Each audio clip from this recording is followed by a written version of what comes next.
বন্ধুরা, জাহান্নামের শাস্তি কেমন হবে জানেন? জাহান্নাম এমন একটা ভয়াবহ স্থান যেখানে অতি তুচ্ছ শাস্তিও দুনিয়ার সবচেয়ে কঠিন কষ্টের চেয়েও ভয়ঙ্কর হবে। কোরআন ও হাদিসে জাহান্নামের শাস্তি সম্পর্কে বিস্তারিত বিবরণ এসেছে। প্রচণ্ড উত্তপ্ত আগুন।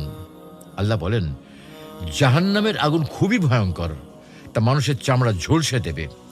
রাসূল সাল্লাল্লাহু আলাইহি ওয়াসাল্লাম বলেছেন, তোমাদের আগুন, দুনিয়ার আগুন জাহান্নামের আগুনের ৭০ ভাগের ১ ভাগ মাত্র।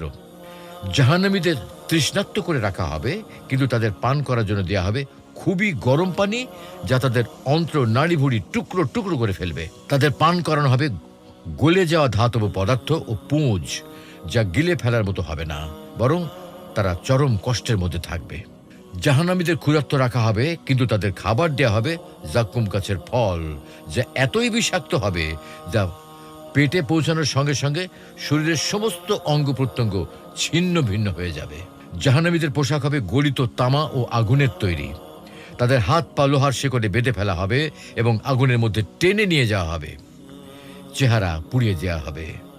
আল্লাহ বলেন, সেদিন কিছু মানুষের চেহারা আগুনে ঝলসে যাবে, তারা হবে হতাশ ও বিপর্যস্ত।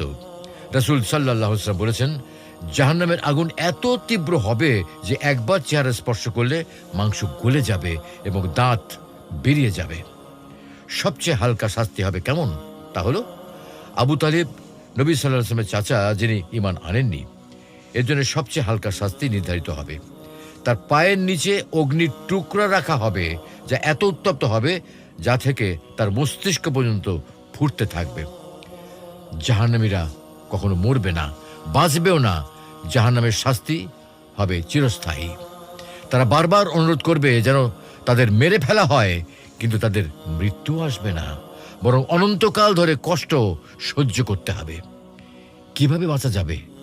তওবা ও ইস্তেগফার করা, নামাজ পড়া ও আল্লাহর আদেশ মেনে নেওয়া, অন্যায় ও পাপ কাজ থেকে বেঁচে থাকা, সত্য কথা বলা ও অন্যকে অন্যায় থেকে বিরত রাখা, এবং দুস্থদের সাহায্য করা ও দান সাদকা করা।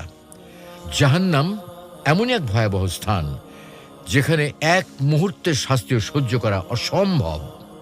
তাই আমাদের উচিত আল্লাহর অবাধ্যতা থেকে দূরে থেকে তার সন্তুষ্টির পথে চলা। আল্লাহ আমাদের সবাইকে জাহান্নামের আগুন থেকে রক্ষা করুন। আমিন।